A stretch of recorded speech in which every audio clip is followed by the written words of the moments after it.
नमस्कार दोस्तों Donald Trump अपने स्टेटमेंट को इतने तेजी से पलटते हैं कि मुझे कई बार लगता है कि वो स्पीड ऑफ लाइट को भी बीट कर देगा। आप सोच के देखिए, ग्रीनलैंड के ऊपर पिछले कुछ दिनों से लगातार ट्रंप यहां पर बड़ी बड़ी बातें कर रहे थे। इनफैक्ट कल भी अगर आप देखोगे तो डावोस की जो समिट चल रही थी उसमें जाने से पहले डोनाल्ड ट्रंप ने अटैक किया नेटो के ऊपर, यूरोप के ऊपर, एंड कहा कि say no and we will remember. मतलब आप ग्रीनलैंड जो प्लान है अमेरिका का उसको नो बोल के तो देखो, हम इसको हमेशा याद रखेंगे। मतलब उन्होंने ठान लिया था कि ग्रीनलैंड को अमेरिका के अंदर में करना ही करना है। उसके बाद कुछ ही घंटे के बाद यहां पर खबर आती है, very productive meeting, Trump backs off on Greenland tariff threat, claims to have reached framework for deal with European allies. यहां पर मैं आपको बता दूं, यूरोप के लोगों को पता भी नहीं है, शायद यूरोप के लीडर्स को इस डील के बारे में पता भी नहीं, लेकिन डोनाल्ड ट्रंप ने अपनी तरफ से अनाउंस कर दिया कि कुछ फ्रेमवर्क फॉर डील अनाउंस किया गया है। तो इसको थोड़ा सा हम डिटेल में समझेंगे कि हुआ क्या अचानक से। डोनाल्ड ट्रंप जब डावोस गए तो उन्होंने क्या क्या चीजें कही और यहां पर ग्रीनलैंड टैरिफ से वो पीछे क्यों हट गए, वो सब कुछ मैं आपको बताऊंगा। चलिए आगे बढ़ते हैं, लेकिन उससे पहले आप सबको बता दूं, आप में से जो भी लोग यूपीएससी की तैयारी कर रहे हैं 2027 की, अगर आप मान लो बैच लेना चाहते हो, जो कि 27 जनवरी से स्टार्ट हो रहा है हमारा प्रतिज्ञा बैच, इसमें प्रीलिम्स, मेंस, इंटरव्यू सब कुछ की तैयारी कराई जाती है। अगर आपको बैच से रिलेटेड कोई भी जानकारी चाहिए, ये फोन नंबर है, यहां पर आप कॉल कर सकते हैं, मेरी टीम आपको अच्छे से गाइड कर देगी। And use this code Ankit live maximum discount के लिए। चलिए शुरुआत करते हैं। सबसे पहले देखते हैं कि ये पूरा सिचुएशन हुआ क्यों है, ये हम इस सिचुएशन में क्यों आए हैं। देखिए, आप सब जानते होंगे कि ग्रीनलैंड की इंपॉर्टेंस लगातार बढ़ती जा रही है, लेकिन ऑब्वियस सी बात है, ग्रीनलैंड जो है वो आपका डेनमार्क का हिस्सा रहा है काफी लंबे समय से, और इसकी इंपॉर्टेंस इसलिए बढ़ गई है क्योंकि यहां पर ये ज्योग्राफिकली अगर आप देखोगे तो काफी इंपॉर्टेंट जगह पर है।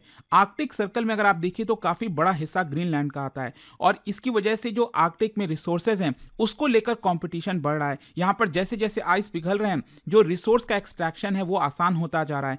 तो डोनाल्ड ट्रंप की निगाहें इसके ऊपर लंबे समय से थी। इनफैक्ट अगर आप देखोगे पहले वाले टर्म में यहां पर डोनाल्ड ट्रंप ने यह भी कहा था कि मैं ग्रीनलैंड को परचेज करना चाहता हूं, यह अमेरिका के अंडर में होना चाहिए। लेकिन जब वो दूसरी बार राष्ट्रपति बने तो उन्होंने अपनी काफी एग्रेसिव पॉलिसी अपनाई है पिछले कुछ दिनों से, और वो लगातार कह रहे थे कि ग्रीनलैंड की सुरक्षा बहुत इंपॉर्टेंट है। अगर अमेरिका इसकी सुरक्षा नहीं करेगा तो जो रशिया और चाइना है वो इसको अपने अंडर में ले लेंगे, क्योंकि आर्कटिक में काफी सारे रिसोर्सेज हैं जिसको रशिया और चाइना चाहते हैं। तो ये उनके द्वारा आर्गुमेंट दिया जा रहा था, ऑब्वियस सी बात है। और यहां पर सबसे पहली चीज है कि वो यूरोप को डायरेक्टली थ्रेट कर रहे थे। इसको देखते हुए यहां पर यूरोपियन यूनियन ने, जो नेटो है, नेटो के पार्टनर्स हैं, उन्होंने एक एक्सरसाइज लॉन्च किया जिसका नाम था ऑपरेशन आर्कटिक एंड्योरेंस, जिसके तहत कई सारे जो ट्रूप्स हैं यूरोप के देशों के, वो ग्रीनलैंड पहुंच रहे थे। ऑल्दो यहां पर यूरोप कह रहा था कि देखिए ये बहुत ही रूटीन एक्सरसाइज है, लेकिन हाँ, जिस तरह का सिचुएशन बना हुआ था, आप सब जानते हैं कि इसके पीछे जो डोनाल्ड ट्रंप की मंशा थी उसको काउंटर करने की जरूरत थी। लेकिन आप सोचो, यूरोप अपनी सेना अगर ग्रीनलैंड में भेज रहा है तो क्या ये ट्रंप को पसंद आएगा? बिल्कुल नहीं। और इसी को देखते हुए ट्रंप ने तुरंत क्या अनाउंस कर दिया, जो 8 यूरोपियन नेटो के कंट्रीज हैं, Denmark, Norway, Sweden, France, Germany, UK, Netherland, Finland, इनके ऊपर 1 फरवरी से 10% का टैरिफ लगाया जाएगा। और अगर ये नहीं माने तो अगले 1 जून से इसको 25% कर दिया जाएगा। और यहां पर जो यूएस है, उन्होंने ग्रीनलैंड और उसकी जो सुरक्षा है उसके साथ इसको लिंक कर दिया।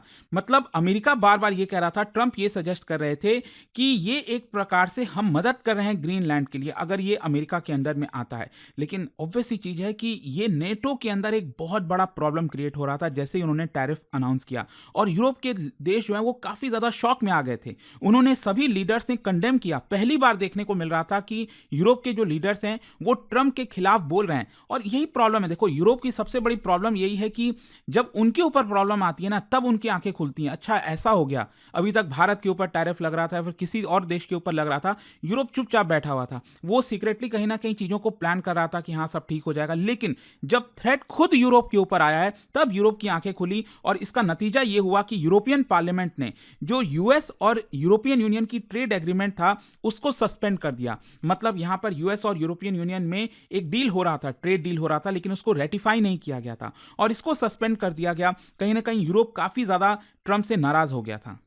और जाहिर सी बात है, यूरोप को भी लगने लगा कि फिर डील का मतलब क्या है। जब हमने ऑलरेडी ट्रेड डील कर लिया है, उसके बाद किसी भी मुद्दे को उठाकर, ग्रीनलैंड को मुद्दे को उठाकर आप हमारे ऊपर टैरिफ डाल ही दोगे, तो डील का तो कोई मतलब नहीं रहा ना। और इसीलिए अगर आप देखोगे तो ये पूरी सिचुएशन क्रिएट हो रही थी। अब क्वेश्चन ये आता है कि कल देर रात को अचानक से हुआ क्या। आप सब जानते हैं वर्ल्ड इकोनॉमिक फोरम के बारे में, जो कि स्विट्जरलैंड के डावोस में हर साल होता है।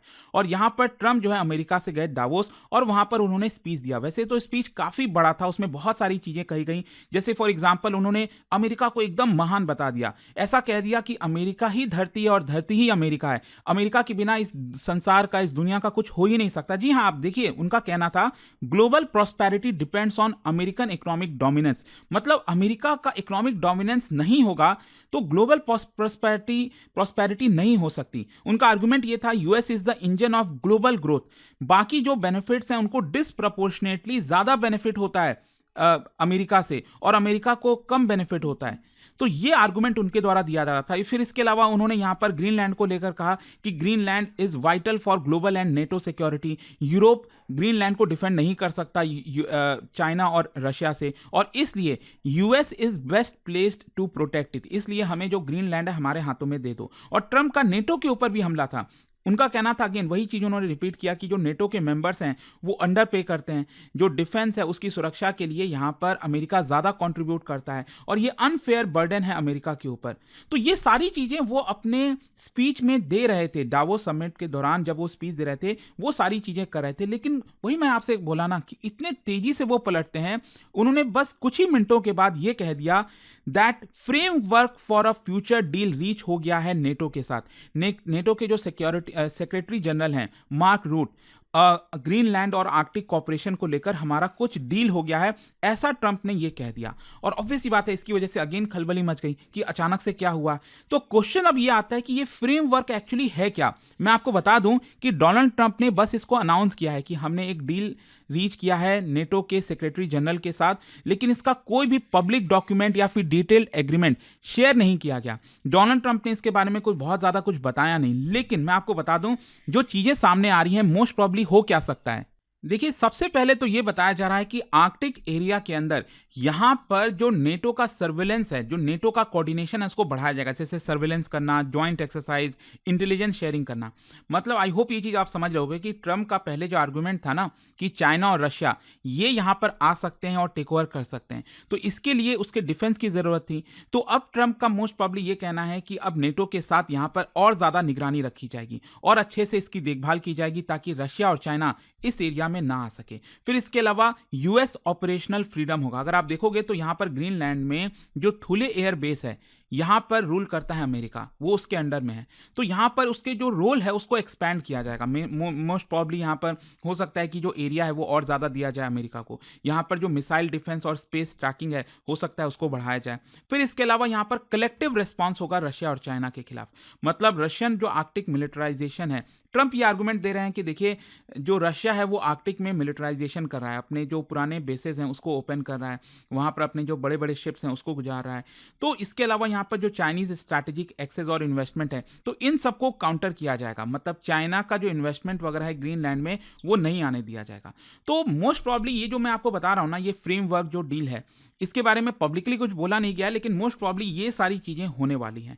अब क्वेश्चन ये कि इसमें क्या इंक्लूड नहीं होगा। एक तो ऑब्वियस सी बात है, ग्रीनलैंड की जो आपका सोवरेनिटी है वो आपका डेनमार्क के अंडर में ही रहेगी, वो ग्रीनलैंड के लोगों के पास ही रहेगी, वो ट्रांसफर नहीं होगा अमेरिका को। इसके अलावा फॉर्मल ट्रीटी, जैसा मैंने आपको बताया, अनाउंस नहीं किया गया, कोई भी लीगली बाइंडिंग डॉक्यूमेंट अभी पब्लिक के पास नहीं है। तो हो सकता है दोनों क्लेम कर दें विक्ट्री। ट्रंप विक्ट्री क्लेम कर दे कि देखो, जो हम करना चाहते थे वो हो जाएगा, जो रिसोर्सेज हमें चाहिए था मोस्ट प्रॉब्ली अमेरिका को मिल जाएगा। और यूरोप का कहना होगा कि देखिए, ये अभी भी डेनमार्क के अंडर में है, ये अमेरिका को हमने नहीं दिया।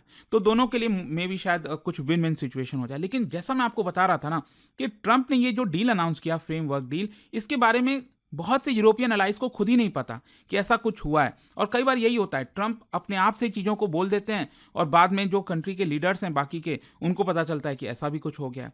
तो लेट्स सी यहाँ पर क्या होता है। ग्रीनलैंड का तो देखो साफ साफ कहना है कि we are not for sale, हम अमेरिका के पास नहीं जाएंगे नो मैटर वॉट। और क्वेश्चन अब लास्ट में यही है कि ये जो ग्रीनलैंड है वो इतना मायने क्यों रखता है, मतलब ये ग्लोबली इतना मैटर अब क्यों करने लग गया है। देखो मैं आपको बता दूं, जो आर्कटिक एरिया है वो दुनिया में नेक्स्ट जियोपॉलिटिकल फ्रंटियर बनने वाला है। मतलब दुनिया में अलग अलग टाइम पे और अलग अलग जगह बैटल फील्ड बन जाते हैं, जो मेजर पावर्स हैं उनकी जंग चलती है। तो उसी प्रकार से आर्कटिक वाला जो अब एरिया है ना, वो एक मेजर फ्रंटियर बनने वाला है। स्पेशली जैसा मैंने आपको बताया, क्लाइमेट चेंज की वजह से आइस पिघल रहा है, तो जो नए शिपिंग रूट्स हैं वहाँ से निकलने लग गए हैं, मिनरल्स और एनर्जी का एक्सेस मिलने लग गया है, मिलिट्री थ्रेट जो है वो बढ़ गया है।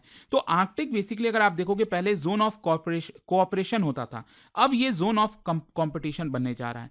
फिर इसके अलावा जो नेचर ऑफ अलायंसेज है वो भी चेंज हो सकता है। देखो अभी तो नेटो, जैसा मैंने आपको बताया कि इसमें बहुत ज़्यादा दरारें आ गई हैं, स्पेशली ट्रंप की वजह से। अब इसका होगा क्या आगे, किसी को पता नहीं। फिर इसके अलावा जो इंटरनेशनल लॉ है वो बहुत ज़्यादा स्ट्रेस में है। दुनिया को एक बात तो समझ में आ गई है कि इंटरनेशनल लॉ का कोई बहुत ज़्यादा मतलब रहा नहीं है, क्योंकि जब अमेरिका ही उस चीज़ को मानने से मना कर दे रहा है तो फिर बाकी के देश क्या मानेंगे। तो यही सारी चीज़ें चल रही हैं। आई होप कि ये जो वीडियो था उससे आपको क्लैरिटी मिल गई होगी कि एग्जैक्टली अचानक से ग्रीनलैंड टैरिफ को लेकर बैकडाउन क्यों कर गए हैं ट्रंप। और जाने से पहले एक बहुत ही इंटरेस्टिंग क्वेश्चन, क्योंकि ग्रीनलैंड की हम बात कर रहे हैं, क्या बता सकते हो ये फॉर्मल तरीके से डैनिश कंट्रोल के अंदर में कब आया, कौन से ट्रीटी की वजह से आया, क्या बता सकते हो? मतलब डेनमार्क के अंडर में ग्रीनलैंड किस वजह से था, कौन सी ट्रीटी की वजह से, आपको बताना है। और उसका जो राइट आंसर आप सब जानते हैं, मेरे इंस्टाग्राम पर तो मिलेगा ही, वहां पर अगर आप नहीं हो कोई बात नहीं, टेलीग्राम से ले सकते हैं इसका सही उत्तर। और दोस्तों जैसा मैंने आपको बताया, अगर आप यूपीएससी की तैयारी कर रहे हैं, कोई भी बैच चाहते हैं, 2027 हो 28 हो, हर एक बैच अवेलेबल है। लिंक कमेंट सेक्शन में दिया हुआ है, यूज करिए कोड अंकित लाइव मैक्सिमम डिस्काउंट के लिए। और ये फोन नंबर है, यहाँ पर आप कॉल कर सकते हैं, मेरी टीम आपको अच्छे से गाइड कर देगी। दोस्तों यूपीएससी का गोल बड़ा होता है और इस जर्नी में सही गाइडेंस और मेंटरशिप बहुत जरूरी होती है। इसलिए स्टडी IQ IAS लेकर आया है आपके लिए यूपीएससी 2027 की कंप्लीट फाउंडेशन प्रिपरेशन, एक स्ट्रॉन्ग और स्ट्रक्चर्ड अप्रोच के साथ।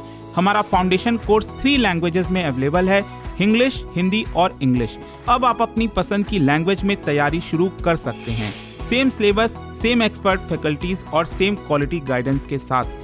इस कोर्स में आपको मिलेगा टॉप फैकल्टीज का एक्सपर्ट गाइडेंस, प्रीलिम से इंटरव्यू तक complete coverage, daily live evening classes, structured notes, previous year questions and test series. साथ में मिलता है dedicated mentorship throughout the journey. Seats limited है और अगर आपका टारगेट यूपीएससी 2027 है तो यह बिल्कुल सही वक्त है शुरुआत करने का। बस स्टडी IQ ऐप खोलो। स्टडी IQ IAS, आपका सिलेक्शन हमारा मिशन।